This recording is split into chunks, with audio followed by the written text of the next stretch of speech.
The March Sisters. The place was a small town in Massachusetts, North America. It was a cold evening in December 1862. Snow was falling softly. In the living room of a small house, 4 sisters were sitting by the fire. Their names were Meg, Jo, Beth, and Amy March. Meg was 16 years old. Jo was 15. Beth was 13 years old and Amy was 12. Their mother, Mrs. March, was not in the house. She was visiting a poor, sick family. Their father, Mr. March, was far away from home. It was wartime. Mr. March was working in a hospital for soldiers. The 4 sisters were knitting with wool. They were knitting socks for the soldiers. They worked and they talked. "We are poor," said Meg, the eldest girl. "It is terrible." Meg was very pretty. She had large eyes and soft brown hair. "Other girls have lots of pretty things," said Amy, the youngest girl. Amy had golden hair and blue eyes. "I hate girls' work and girls' things," said Jo. She was tall and thin. She had beautiful, long red hair. "I don't want to stay at home," she said. "I want to fight in the war." Then Beth spoke. "Yes, we are poor," she said, "but we are lucky too. We have father and mother and we have each other." Beth was very shy. She was afraid of strangers, but she loved her family very much. "Yes, we have each other," said Jo, and the girls were happy again. "It's 6 o'clock," said Meg. "Be quick, everybody. Mother is coming. We must get supper ready." Jo brought more wood for the fire. Meg lit the lamps. Beth and Amy put the food on the table. The door opened and Mrs. March came into the room. Mrs. March was not beautiful, but she was very kind and good. Her daughters had a special name for her. They called her Marmee. "How are you, my dears?" said Mrs. March. "Did you have a good day?" "Yes, thank you, Marmee," replied the 4 sisters. "Come, sit down by the fire, Marmee," said Meg. "Supper is ready." After supper, Mrs. March said, "Girls, I have a wonderful surprise." Everybody was excited. "Is it a letter from Father?" asked Jo. "Yes," replied Mrs. March. "Father has a Christmas message for all of you." The girls read their father's letter. Chapter 2. A Wonderful Christmas. A few days later, it was Christmas Day. On Christmas morning, the girls woke early. Each girl had one present, a book from their mother. They ran downstairs. They wanted to thank her, but Mrs. March was not there. A special Christmas breakfast was on the table. There was lots of food and everybody was hungry. But the girls waited for their mother. They waited nearly an hour. At last, their mother came home. "Merry Christmas, Marmee," the girl shouted. "Come, sit down. Let's eat breakfast." "Merry Christmas, little daughters," said Mrs. March. "Listen, I have something to tell you. There is a poor woman, Mrs. Hummel. She lives in the town. She has 7 children. 1 is a baby. The Hummel's house is very cold and they have no food. Will you give them a Christmas present? Will you give them your breakfast?" All the girls were very hungry. For a moment, nobody spoke. Then Jo said, "Yes, we will, Marmee. Let's take the food to them now." It was early morning and it was cold. The girls walked quickly through the snow. They carried baskets of food and wood for the fire. The Hummel family lived in one small room. The room was in a house near a river. The windows of the room were broken, and there was no fire. Mrs. Hummel lay in her bed. She was ill. The baby was crying, and the children were cold and hungry. The Hummel children saw the March sisters and the baskets of food. They shouted happily. "Thank you, thank you," they shouted. The girls made a fire and they put the food on the table. Mrs. March made some tea. Soon the room was warm. The hungry children ate the food and they laughed. Later, Mrs. March and her daughters went home. They had bread and milk for breakfast, but they were very happy. The March sisters often acted in plays. Joe wrote the plays. The girls acted in a small room at the top of the house. They put on brightly colored clothes and they enjoyed themselves. On Christmas evening, the girls acted in a play. All their friends came. Everybody enjoyed the play. Later, their friends went home and the girls had a lovely surprise. Mrs. March called to them. "Supper is ready," she said. The girls ran downstairs. They saw lots of delicious food on the table: cakes, sweets, fruit, and ice cream. "Where did this lovely food come from, Marmee?" Amy asked. Mrs. March smiled. "Old Mr. Lawrence sent it," she replied. "Old Mr. Lawrence, our neighbor?" asked Meg. She was surprised. "But we don't know him," she said. "He heard about your breakfast," said Mrs. March. "He has sent you a special Christmas supper." The girls looked at each other. "This is a wonderful Christmas," Beth said. Chapter 3. Lori. Next to the March's small house, there was a large house. The sisters called this house the Lawrence house. It belonged to their neighbor, Mr. Lawrence. Mr. Lawrence was old and he was very rich. His house was very beautiful. He lived in the house with his grandson. His grandson was 15, the same age as Joe. Sometimes the March sisters saw Mr. Lawrence's grandson, but the boy was always alone. A few days after Christmas, Joe was in her garden. She was wearing boots and an old coat. Joe was busy. She was sweeping snow from the path with a broom. Joe looked up at the Lawrence house. She saw a face looking out of a window. It was Mr. Lawrence's grandson. The boy is sad. He is lonely, thought Joe. Then she had an idea. She took some snow and she made a ball with it. She threw the ball at the window.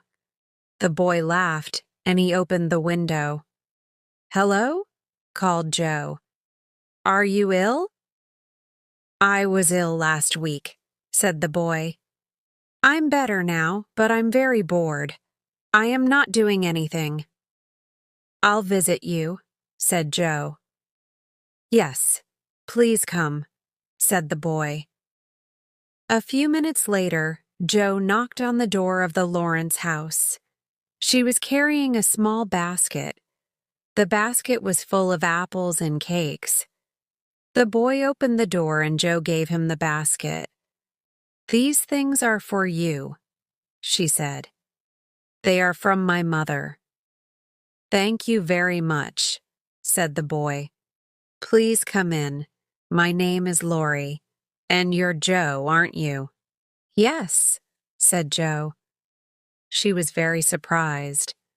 "How do you know my name?" "I know your name," said Lori. "I know all your sisters' names. You call to each other in your garden." "Sometimes I see you with your mother," Lori said sadly. "I have no mother. My parents are dead, so I live here with my grandfather. But my grandfather is not at home today." Lori is rich, but he's very lonely. thought Joe. I am poor, but I have a family and I have a happy home. Please visit us, said Joe. We are neighbors. Let's be friends too. Joe and Lori talked all afternoon. Joe talked about her family. Lori talked about his life. He did not go to school. A teacher, Mr. Brooke, came to the house every day.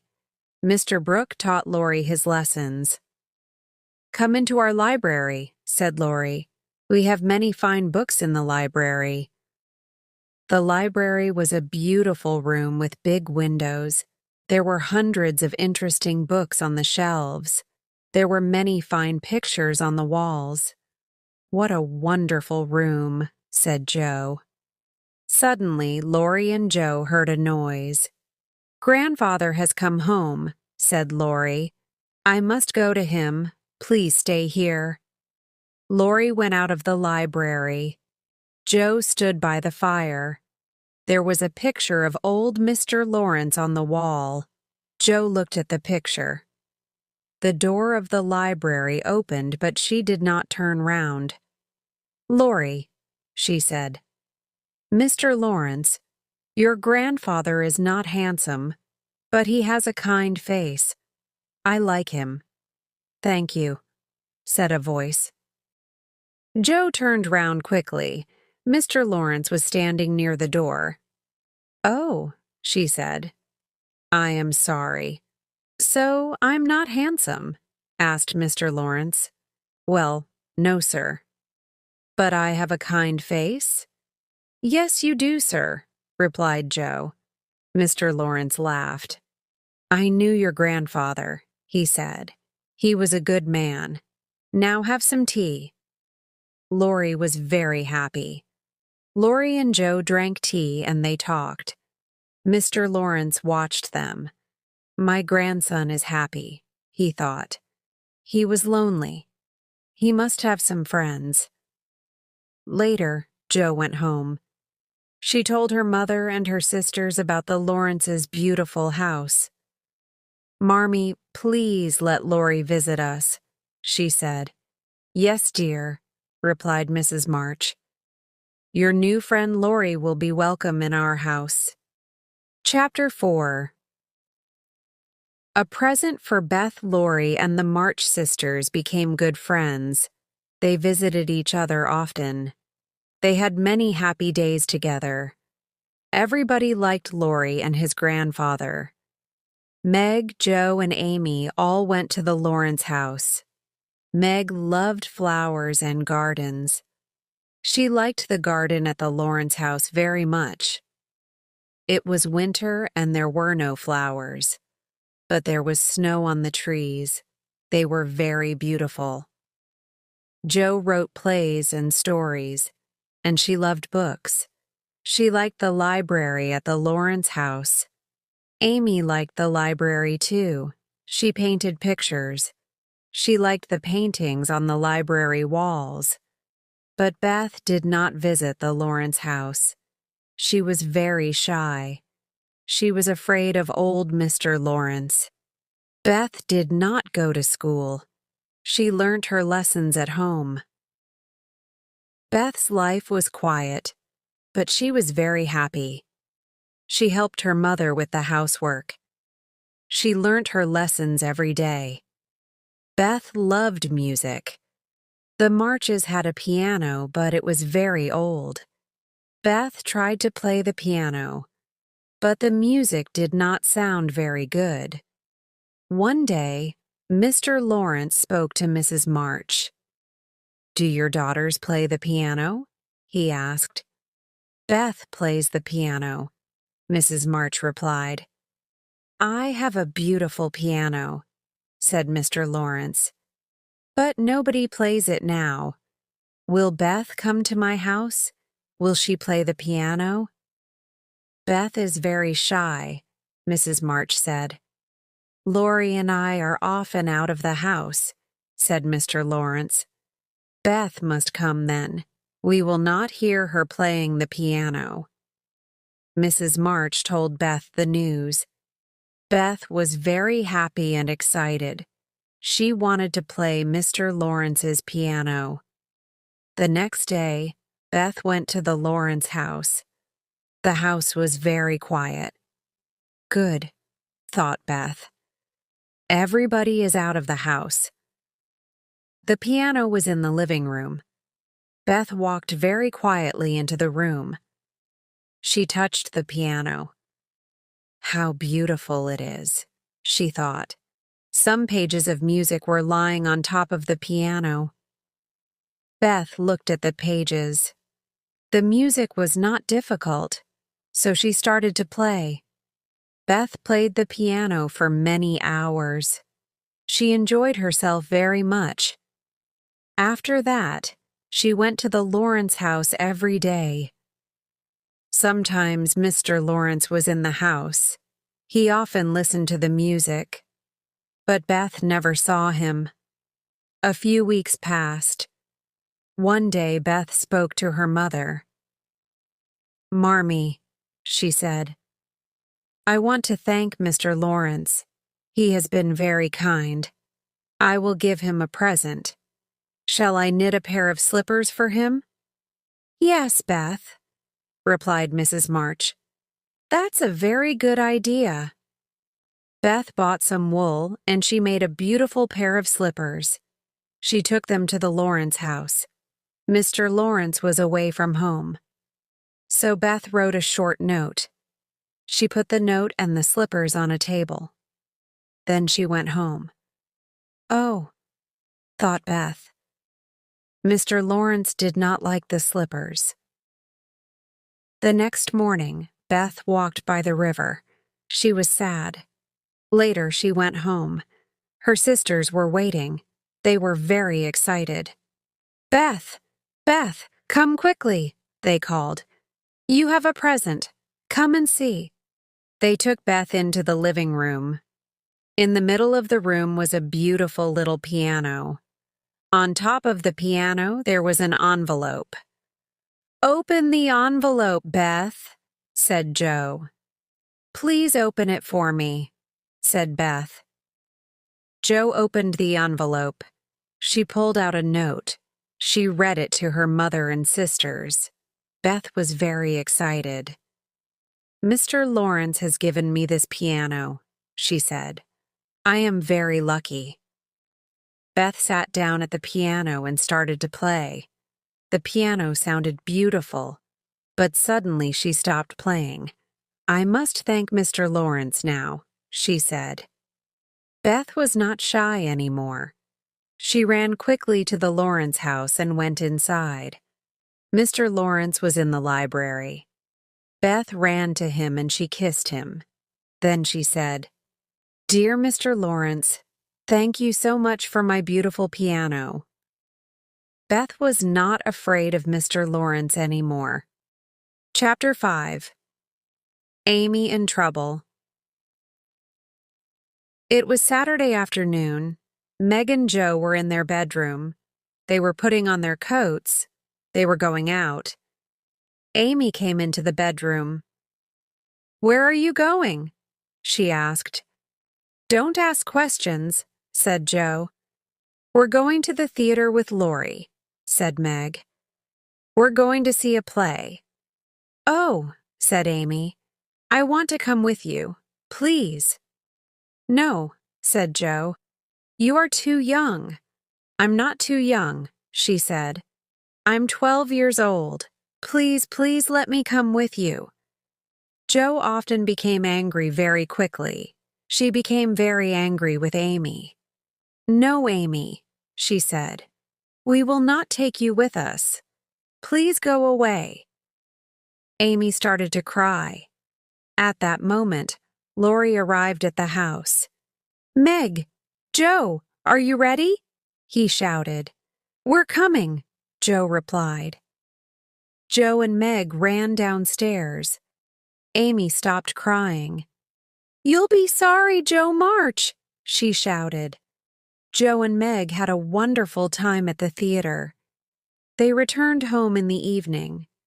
Amy was reading a book.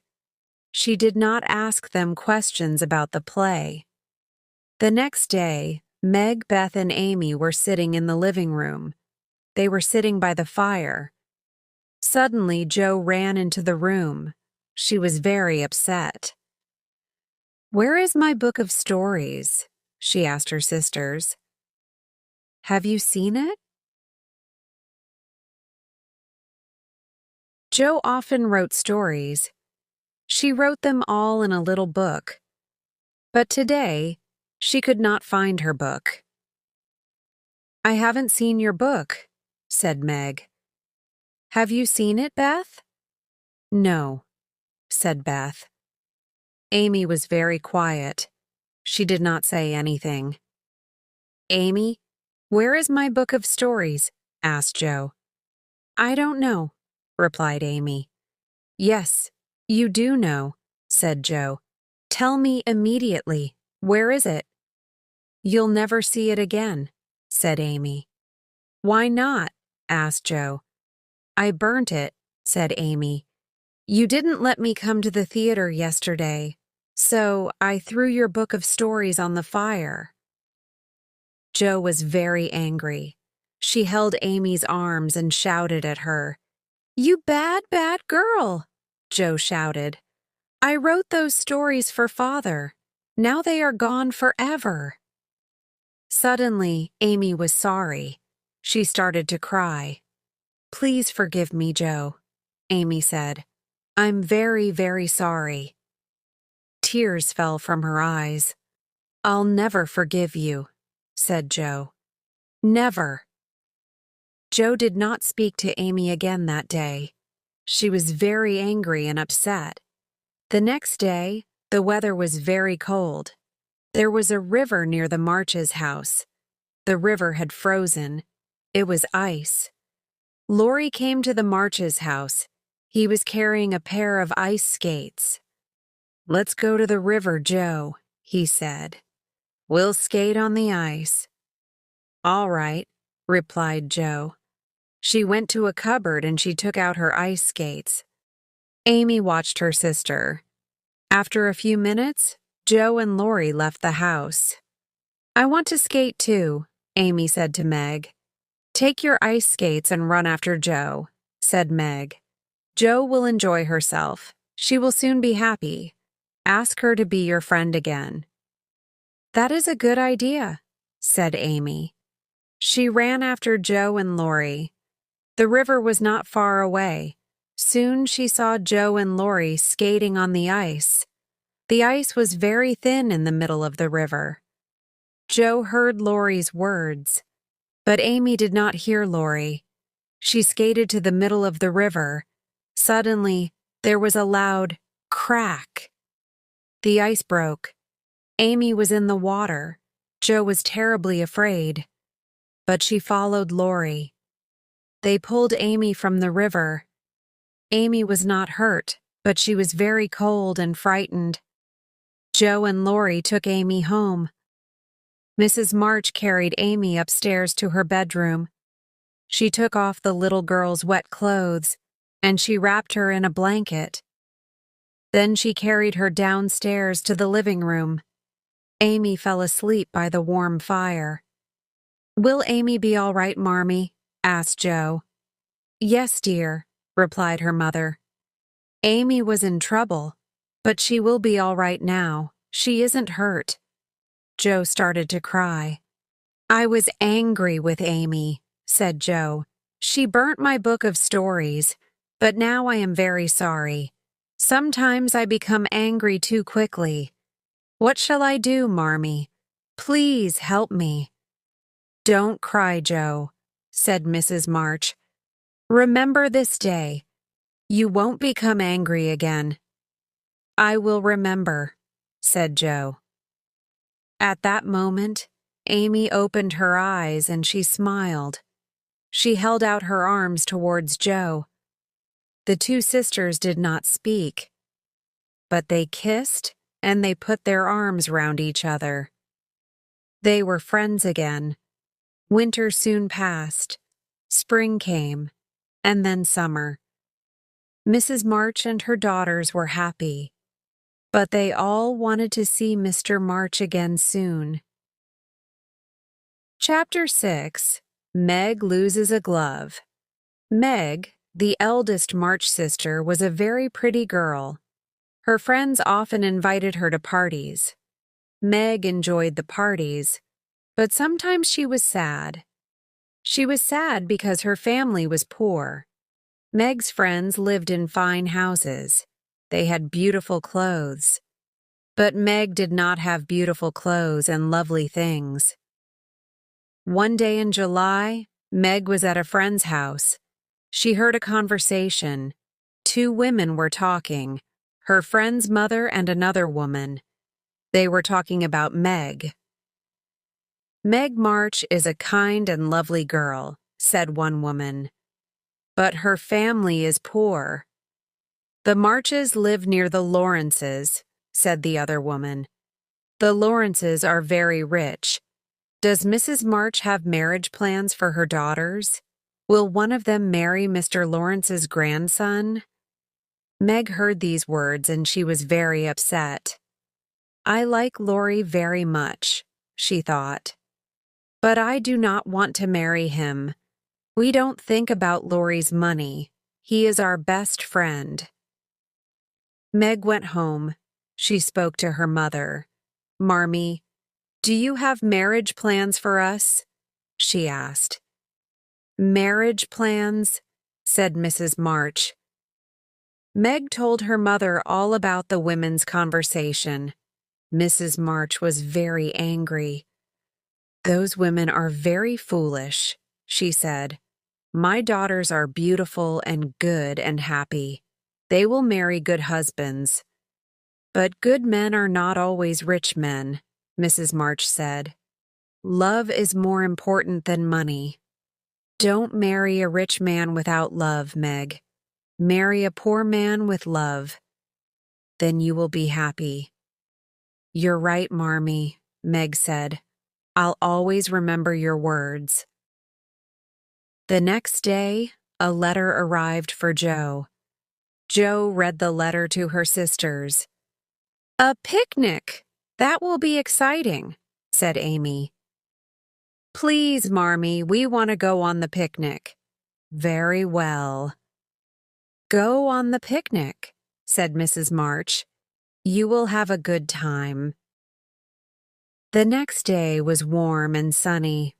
Laurie and his new friends walked to the river. The March girls met them there. They all brought baskets of food. They put the baskets into the two small boats. The March sisters sat in the boats. Laurie and his friends rowed the boats on the river. Then they got out and they found a good place for the picnic. Everybody was hungry and the food was delicious. Later, Jo, Laurie, Beth, and Amy talked to Laurie's friends and they played games. Meg was reading a German book. She did not understand some of the words. Mr. Brooke, Laurie's teacher, was a quiet young man. He had brown eyes and a kind face. He often looked at Meg, but Meg did not see him looking at her. "You're a very good teacher, Mr. Brooke," said Meg. "Thank you," replied Mr. Brooke. "I enjoy my work. Laurie is a very good student." Everybody had a good time at the picnic. At last, they had to go home. The next day, Meg was looking for her gloves. "I've lost a glove," she said. "Have you seen it, Jo?" "No, I haven't seen it," replied Jo. "Did you lose it at the picnic? I'll ask Laurie." Later, Jo said to Laurie, "Meg has lost a glove." Laurie started to laugh. "I know where her glove is," he said. "Where is it?" asked Jo. "I will tell you," said Laurie. "But don't tell Meg." "I won't tell Meg," said Jo. "The glove is in John Brooke's pocket," said Laurie. Jo did not understand. "What do you mean?" she said. Why is the glove in John Brooke's pocket? Meg dropped her glove and John Brooke found it, said Laurie. He put the glove in his pocket. He looks at it every day. John is in love with Meg. Isn't that wonderful? But Joe was angry and upset. No, she said. It isn't wonderful. It's terrible news. Mr. Brooke will marry Meg. He will take her away from us. No, I am not happy. I am very unhappy. Chapter 7. A telegram. Summer and autumn passed. It was November. The weather was cold and wet. One afternoon, the March sisters were sitting in their living room. Meg looked out of the window. She watched the rain. November is a terrible month, she said. It is cold and wet. Nothing ever happens. Our lives are very boring, and we have no money. Amy was painting a picture. One day I'll be a famous artist, she said. I'll travel to Italy. I'll paint beautiful pictures. Then I'll sell the pictures, and we will have lots of money. I'm going to write books, said Joe. I'll be rich and famous too. That is my dream. What is your dream, Beth? I'm very happy now, said Beth. I shall stay at home with Marmee and Father. Meg looked out of the window again. Suddenly she said, There's Laurie. He's coming to the front door. A few moments later, Laurie came into the room. He was holding a small envelope in his hand. He was worried and upset. What is it, Laurie? Said Joe. Is something wrong? Where is Mrs. March? Said Laurie. I have come from the post office. Laurie held up the envelope. This is a telegram for your mother. It's from Washington, he said. At that moment, Mrs. March came into the room. Laurie gave her the telegram. Mrs. March opened it and she read it quickly. Then she sat down in a chair. Her face was white. I must go to Washington, said Mrs. March. I will go on the train tomorrow morning. Joe, run to the post office. Send a telegram to the hospital. Send this reply. I will come immediately. Meg, Beth, Amy, come and help me. I have to pack my case. The three girls started to help their mother. Joe put on her hat and she went out. Laurie went home. Mrs. March went to her desk in the living room. She opened a drawer. There was some money in the drawer. She looked at the money. There was not very much. I have to buy a train ticket, she thought. Will the girls have enough money for food? A few minutes later, there was a knock on the front door. Meg opened the door. Old Mr. Lawrence and Mr. Brooke, Laurie's teacher, were standing outside. Laurie told us the bad news about your father, said Mr. Lawrence. I'm very sorry. Will your mother go to Washington? Yes, said Meg. She will go to Washington tomorrow morning. She must not go alone, said Mr. Lawrence. A friend must go with her. I'm an old man. I am not strong. I can't go with her. But John Brooke is a young man. He can go to Washington with your mother. Mr. Brooke looked at Meg, and he smiled. His face was very kind. Don't worry about your mother, he said. I'll take care of her. Meg was very pleased. Thank you very, very much, she said. Soon everything was ready for Mrs. March's journey. Evening came, but Joe had not returned. Mrs. March was worried. Where is Joe? She said. It's very late. At last Joe came home. She walked into the kitchen and she put some money on the table. This money is for your journey, Marmee, she said. Mrs. March looked at the money. Then she looked at Joe. She was very surprised. $25, she said. Joe, where did you get this money? Joe did not answer. She took off her hat. Everybody looked at her. Joe's hair was very short. Your hair! Your beautiful red hair, said Meg. Oh, Joe, what have you done? Many women want long red hair, said Joe. I went to the barber's shop. The barber cut my hair. Then I sold him my hair. He gave me $25 for it. I wanted to help Marmee and Father. Tears fell from Mrs. March's eyes. Joe, you are good and kind, she said. That night, Meg and Joe could not sleep.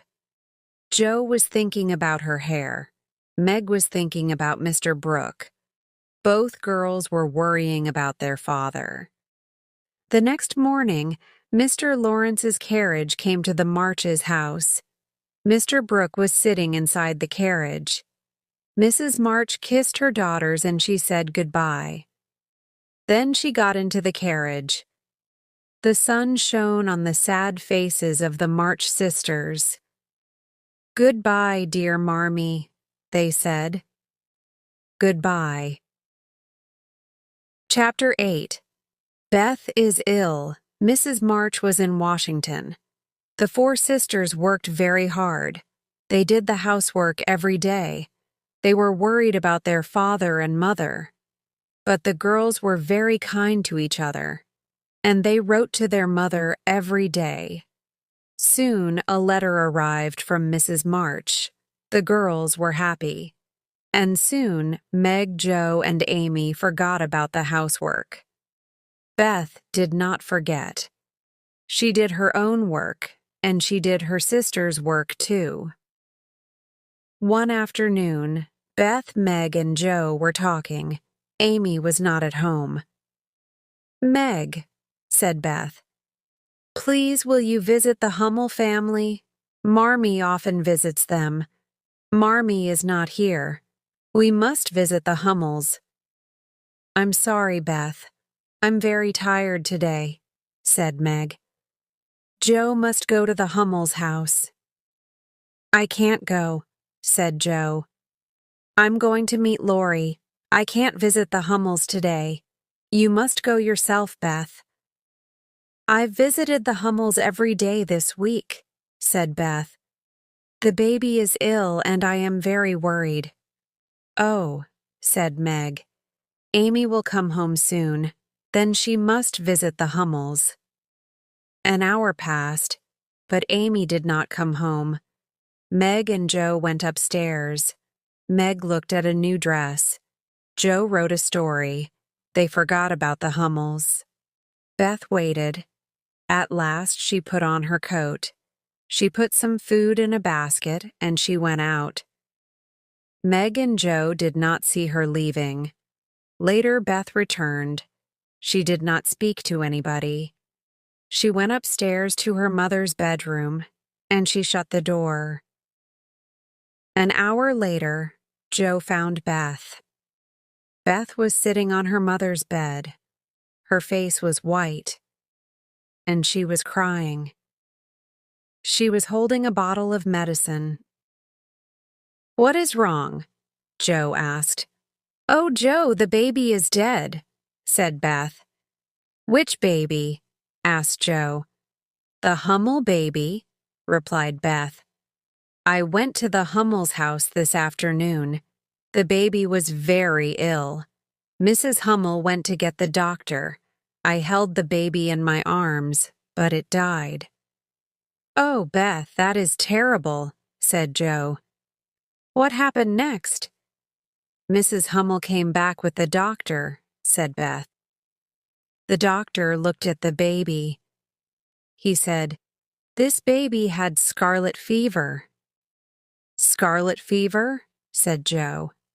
Yes, Beth said. The doctor gave me this medicine.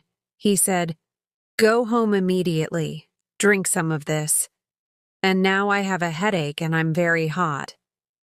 Suddenly, Joe was afraid. Has Beth got scarlet fever? She thought. It is a very dangerous illness. Don't worry, Beth, Joe said. I'll tell Meg. We will get Marmie's doctor. Meg was very worried. Beth went to the Hummel's house every day, she said to Joe. We must get Dr. Bangs immediately.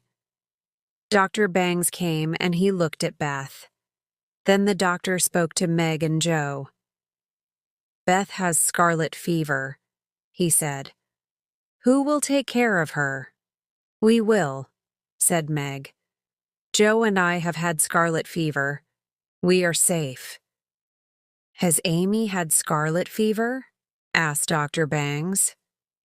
Amy hasn't had the fever, replied Meg. She will not be safe here. She must stay with Father's aunt, Aunt March. Good, said Dr. Bangs. Take care of Beth. I'll come again tomorrow. The doctor left the house. Joe spoke to Meg. We must write to Marmie, she said. We must tell her about Beth. No, said Meg. Marmie is taking care of Father. She can't come home now. Marmie must stay in Washington. We must not tell her about Beth. Joe started to cry. Washington is many miles away, she said. We were wrong, Meg. We didn't visit the Hummels. Beth went there every day. And now she has scarlet fever. Oh, Meg, what are we going to do? Meg put her arms round Joe.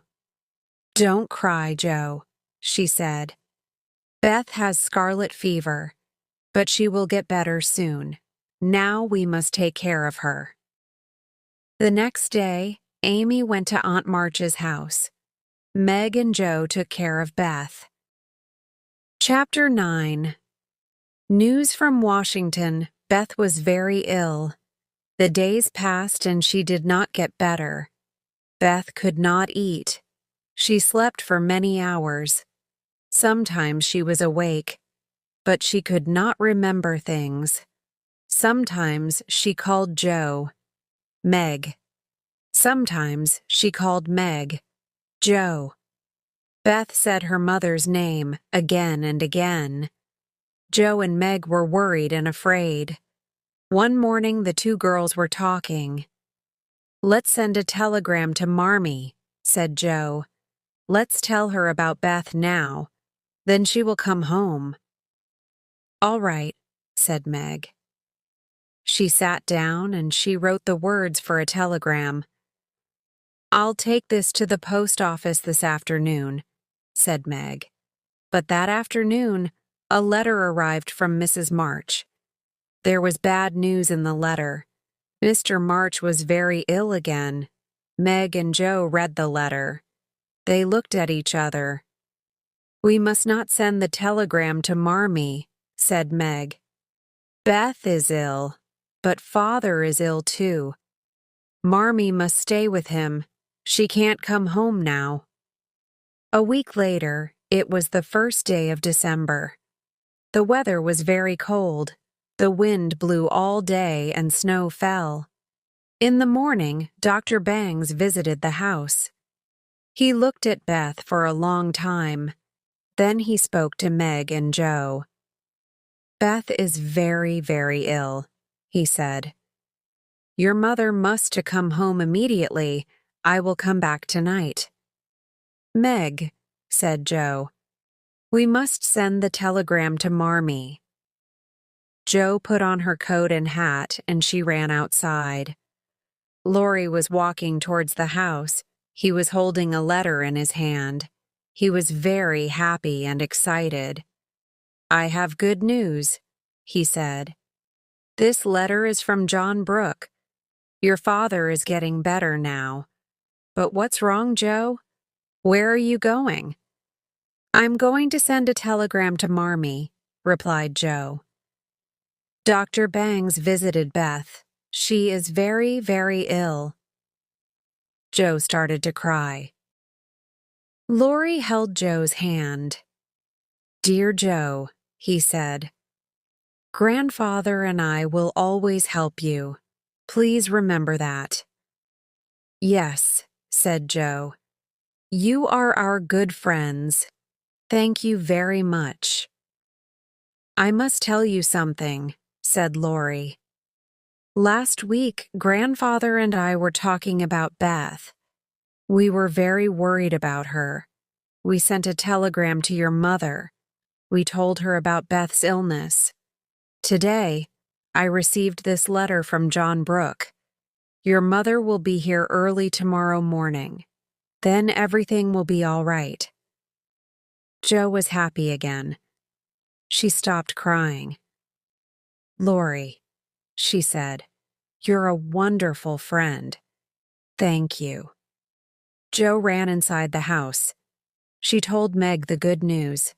Meg was very happy too. The afternoon passed slowly. Beth lay in her bed. Her eyes were closed. She did not eat or speak. Sometimes she drank some water.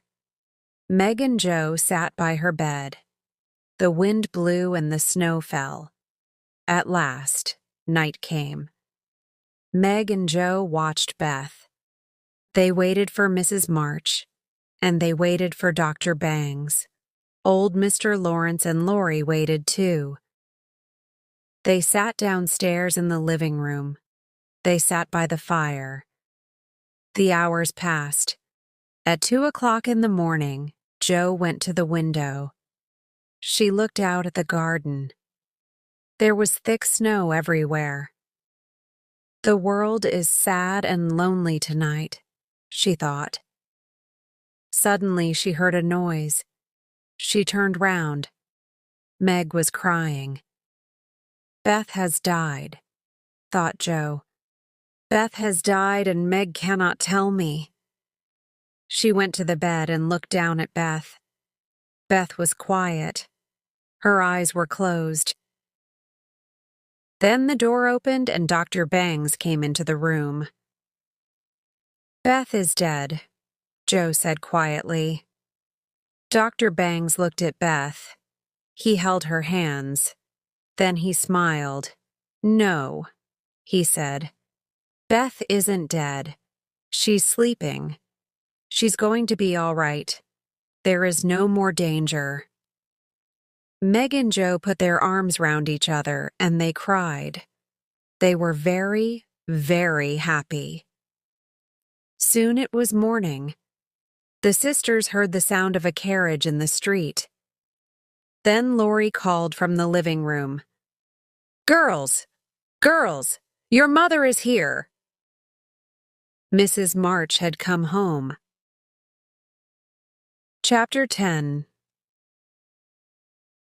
The best Christmas present, Amy was unhappy at Aunt March's house. She wanted to see her family. Aunt March was an old lady.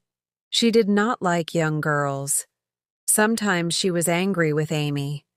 Every evening, Amy had to read to Aunt March, but she did not like Aunt March's books. They were not very interesting.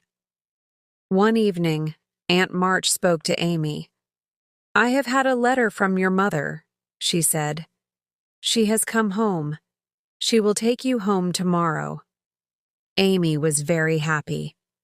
Soon the four sisters were together again, and every day Beth was stronger. One day, a letter came from Washington. It was from John Brooke. Mrs. March read the letter. "Girls, girls, I have wonderful news," she said. "Mr. Brooke is going to bring Father home." It was a week before Christmas. The March sisters were very busy and excited. They made Christmas presents, and they cooked delicious food for Christmas Day. In the evening, Joe spoke to her mother. "Marmee," she said, "I must tell you something. John Brooke loves Meg. In the summer, Meg lost a glove. John Brooke found it, and he put it in his pocket. Isn't that terrible, Marmee?" "Why is it terrible?" asked Mrs. March. "John Brooke will marry Meg," replied Joe. "He'll take her away from us." "Listen, Joe," said Mrs. March. "John Brooke is a good young man. He was very kind and helpful in Washington." "John Brooke must not marry Meg," Joe said. "Meg must not marry a poor man." "Money is not important," replied Mrs. March. "John is good and kind. He loves Meg very much, but Meg is young. She is only 17. They must wait." "Please don't be sad, Joe," Mrs. March said. "One day you will leave this house too. You will meet a good man and you will marry him." "No, Mother," cried Joe. "I'll never marry anybody. I want to be a famous writer." At last it was Christmas Day. Everybody had some presents. Everybody was happy. In the afternoon, Laurie and old Mr. Lawrence came to the Marches' house. They brought presents. Everybody talked and everybody laughed. Then somebody knocked at the front door. Laurie went to the door. A moment later, he came back into the living room. He was very excited. "Here is another Christmas present for the March family," he said. A tall man was standing behind Laurie. Everybody looked at the man. For a moment, they did not speak. Then the girls shouted together, "Father!" All the sisters ran to their father. They put their arms round him. Everybody was talking and crying. "This is the best Christmas present," said Amy. Then another man came into the room. It was John Brooke. Meg ran towards him. "I'm very happy to see you, John," she said. "Thank you. You have brought Father home to us." Later, everybody ate Christmas dinner. Then the Lawrences and John Brooke went home. The March family sat by the fire. Mr. March looked at the faces of his 4 happy daughters. "My dears," he said, "this year has been very long and difficult. You had to work very hard. I left home and you were girls. Now you have grown up. You are 4 fine women." Chapter 11. A Happy Ending. The Marches were together again. Every day Mr. March and Beth were stronger. Laurie and old Mr. Lawrence often visited the Marches, but John Brooke did not come with them. Meg was sad. She wanted to see John very much. "I don't understand," she thought. "Why doesn't John visit us?" One afternoon, Meg and Joe were talking. Joe saw an umbrella by the front door. "Whose umbrella is that?" she asked. "I've never seen it before." "It's John Brooke's umbrella," replied Meg. "He left it here on Christmas Day. He has forgotten it." "Meg," said Joe, "do you like John Brooke? Do you love him? Are you going to marry him?" "No, no," Meg said. "I'm too young for marriage. Please don't ask me these questions, Joe." "Then you don't love him," said Joe. "Oh, I don't know," said Meg. Joe looked out of the window. "Meg, John Brooke is outside now," she said. "He is coming to the front door. You don't love him, Meg. He must go away. Please tell him." Meg ran to the stairs. She wanted to hide in her bedroom, but it was too late. John Brooke came into the house. "Good afternoon," John said. "Do you have my umbrella? I left it here." He smiled. Then he said, "How is your father?" "He's very well, thank you," said Joe. "We'll bring him." Joe went upstairs and Meg started to follow, but John Brooke stopped her. "Please don't go, Meg," he said. "I must say something to you." "Oh," said Meg. Let's talk in the living room. John and Meg went into the living room. Meg sat down and John Brooke sat beside her. He held her hand. Dearest Meg, he said, I love you. I am poor, but I can work hard. I can make a good home for you. Please, Meg, will you be my wife? At first, Meg did not speak. Then she said, I don't know, John. Please, Meg, said John Brooke. Will you marry me? Suddenly, the door opened and Aunt March came into the room. Meg and John were very surprised. Aunt March was surprised too. Good afternoon, Meg, she said. Where is your father? Then she looked at John Brooke. Who is this young man? Aunt March, this is John Brooke, Meg said. John is father's friend. John Brooke, said Aunt March. Why are you here, young man? What are you talking about? Aunt March, said Meg quietly. John Brooke wants to marry me. Aunt March looked angrily at John Brooke. Then she said, Young man, Mrs. March has spoken about you. You are poor. You have no money. Meg must marry a man with money. Meg was very angry. Aunt March, she said, John is poor, but he is a good man and I love him. John Brooke smiled and his eyes were bright. Dearest Meg, he said, do you love me? Will you marry me? Yes, I will, said Meg. Meg, said Aunt March, you are a very foolish girl. You will never get any money from me. Goodbye. She turned round and went quickly out of the room. Meg and John told the March family their good news. It's wonderful news, said Mr. and Mrs. March. Congratulations! Congratulations, said Amy and Beth together. Jo said nothing. She was not happy. Later, Laurie and Mr. Lawrence came to the house. They congratulated Meg and John, but Laurie looked at Jo's face. What's wrong, Jo? Asked Laurie. Aren't you happy? No, said Jo. Meg is my dear sister and my dear friend. Now John Brooke will take her away. Jo, said Laurie, you love Meg. She is your sister. But John loves her too. Meg will be happy with John. And Jo, I'll always be your friend. That's true, said Jo.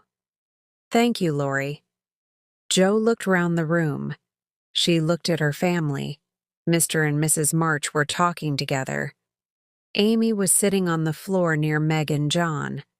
Beth was talking to old Mr. Lawrence. Suddenly, Jo was not sad anymore. She turned to Laurie.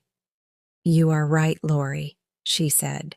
One day Meg will marry John, but she will always be my sister. We will always love each other. That's right, Jo, said Laurie. Jo went over to Meg.